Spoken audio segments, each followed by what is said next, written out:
Kuya Oliver di umano ginagatasan ng kanyang sariling kamag-anak, totoo kaya ang usap-usapan? Pero ang tunay na tanong dito, kung may nanggagatas kay Kuya Oliver, sino nga ba sa mga kamag-anak niya ang tunay na nakikinabang sa kanya? At yan ang ating bibigyan ng reaksyon at paliwanag, pero bago yan, paalala lang po sa lahat ng viewers, palagi po natin suportahan si Daddy Frankie sa kanyang mga charity works at syempre pa-support na rin ang aking YouTube channel. Malaking bagay na sa akin ang pag-like ninyo sa video na ito. Salamat. Ano Kuya Oliver ginagatasan ng sariling kamag-anak?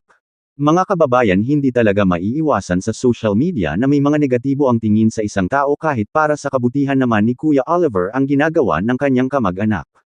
Well, isa nga sa hindi natapos-tapos na diskusyon tungkol dito kay Kuya Oliver ay ito nga yung patungkol sa tiyahin nito na pinagbintangan na ibang vlogger na pinagkakakitaan si Kuya Oliver.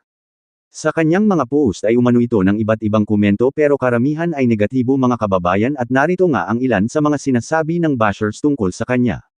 Samantala sa isang post nito ay pinatunayan niya na hindi niya pinagkakakitaan si Kuya Oliver at ginagawa niya lang e-post si Kuya Oliver dahil natutuwa siya sa magandang progreso na nakikita niya sa kanyang pamangkin.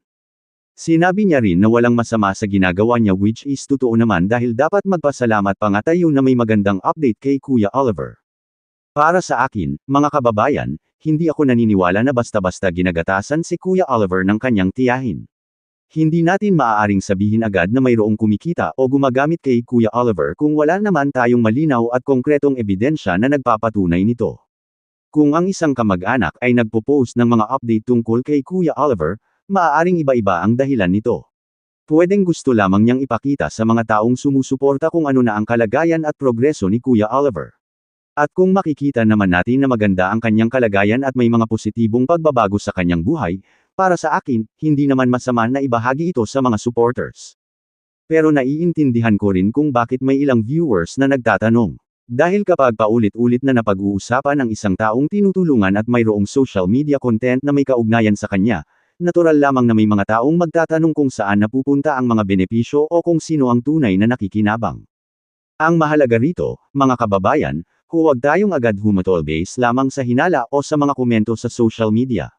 Kung may nagsasabing ginagatasan si Kuya Oliver, dapat may malinaw na basehan. Hindi sapat na sabihin lamang na, baka kumikita sila, dahil lamang nagpo-post sila tungkol kay Kuya Oliver. Sa personal kong pananaw, mas mabuti na tingnan muna natin ang buong sitwasyon. Kung ang mga ginagawa ng kanyang kamag-anak ay para lamang magbigay ng update, magpakita ng kanyang progreso, at makapagpasalamat sa mga taong patuloy na sumusuporta sa kanya, wala akong nakikitang masama roon. At higit sa lahat, huwag nating kalimutan na ang pagtulong kay Kuya Oliver ay hindi lamang tungkol sa pera o anumang material na bagay. Kasama rin dito ang suporta, pagmamalasakit at pagnanais na makita siyang magkaroon ng mas magandang kalagayan sa buhay. Kaya para sa akin, hanggat walang malinaw na ebidensya na mayroong sinasamantala o pinagkakakitaan si Kuya Oliver, hindi tama na agad nating tawagin itong panggagotes. Mas mabuting maging maingat tayo sa ating mga sinasabi dahil totoong tao ang pinag-uusapan natin at maaaring makaapekto sa reputasyon ng kanyang pamilya ang mga paratang na walang sapat na basehan.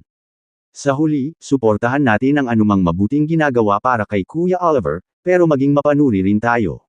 Kung may mga katanungan, maaari nating itanong at pag-usapan ng maayos, hindi kailangang humantong agad sa pagbibintang.